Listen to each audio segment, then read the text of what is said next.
Alright, I don't really know how this focus is set right now, but quick little update on the RS. Wheels are sold. Posted up the wheels for sale a couple days ago, and they sold literally within 24 hours. So wheels are gone. She's sitting on jack stands.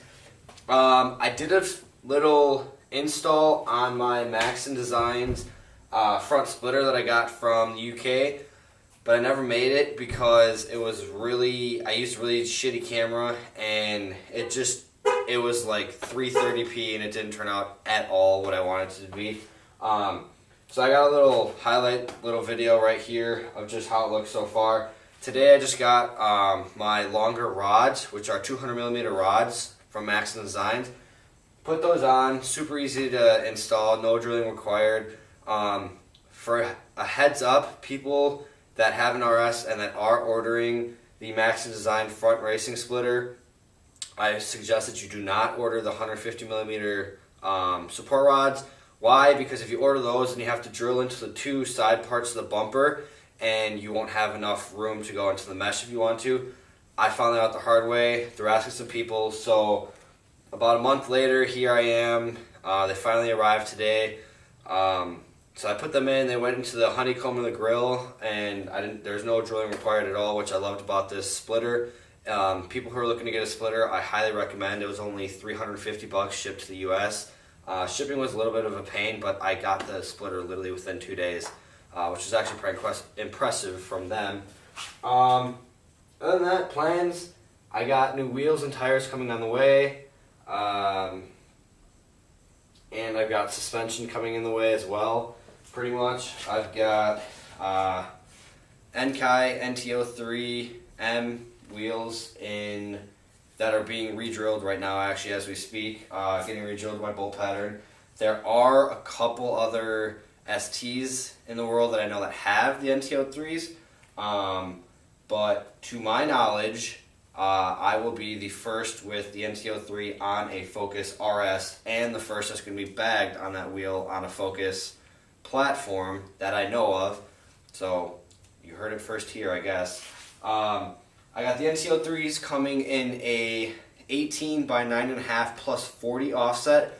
I wanted to go with the 38, but I chose not to because I also bought an 1.25 inch Nitto tire stickers, the permanent tire letters, so that kit is also on its way.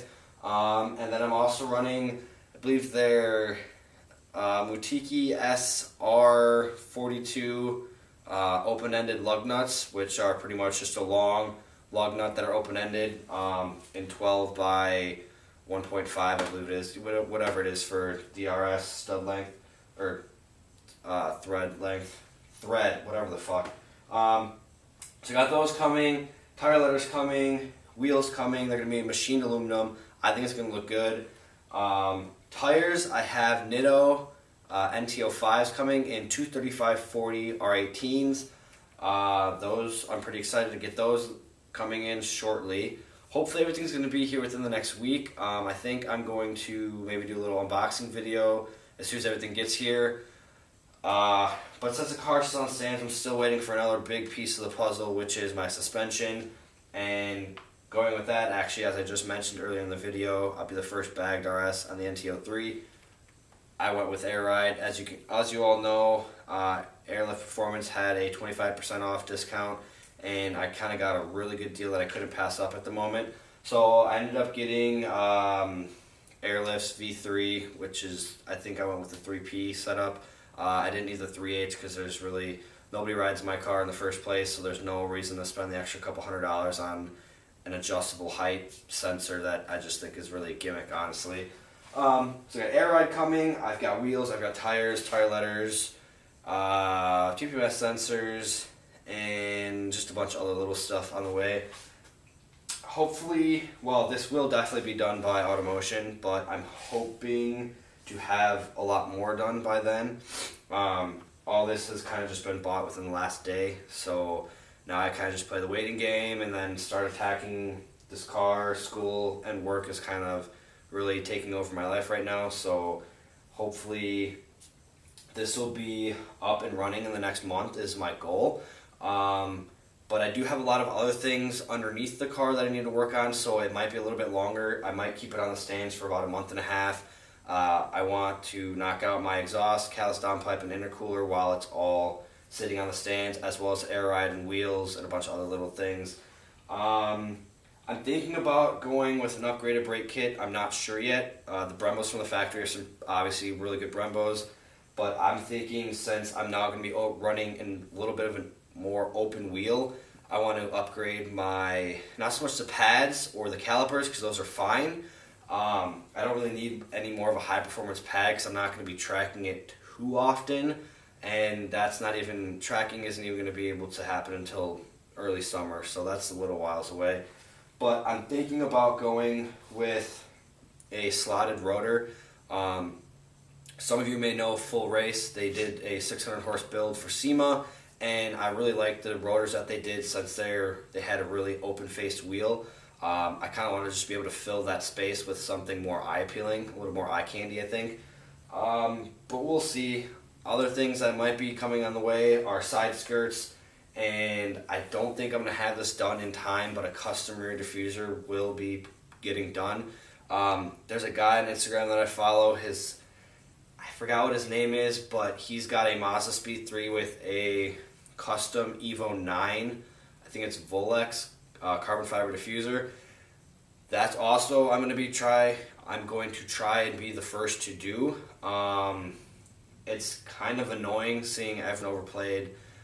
Don't get me wrong, I love the wheels, but it's not what I want to do with my car. So I'm kind of gearing this car towards not necessarily a track stance, but I guess you could call it that. I kind of just want to show that you can go air ride without sacrificing performance or being a hard parker or running negative 14 camber, whatever you want to call it. Form and function is really what I'm going with this car. I'm just going with the looks first and worrying about the power after. The only reason I'm doing looks first is just because there's been some really killer deals lately on wheels, tires, and suspension. I didn't plan on it going this way, but nothing really ever goes as planned. So yeah, pretty much the route of this car right now is going towards 400 wheel with hopefully a track stance, some really good eye candy, good power, run some good track times, have some fun with the car, some spirited driving. I think I'm going to try and look at that footage again, see if I can make a little video again on how I did the splitter. But I definitely will be doing updates for this channel. I'm trying to get back into it and trying to produce really good content. But as for now, this is just going to be sitting for at least another month. I'll be posting a little bit of videos, exhaust videos, drive-by videos, and stuff like that on the channel. Maybe tonight, we'll see. And I also will be just doing update videos and unboxing videos hopefully in the next week or so. Thanks for checking it out, guys. Hopefully you enjoyed the video. Please subscribe. And if you want to follow my Instagram for the car, it's Vaded.rs. I'll put a link in the description below so you guys can follow that. I'm kind of posting everything about the car on there, updates, just pretty much all the pictures that I do. So yeah, if you guys want to go give that a follow, go ahead. And if you want to give the channel a follow, please do. Should be putting out some good content. And hope you guys enjoy the video. Thanks, guys.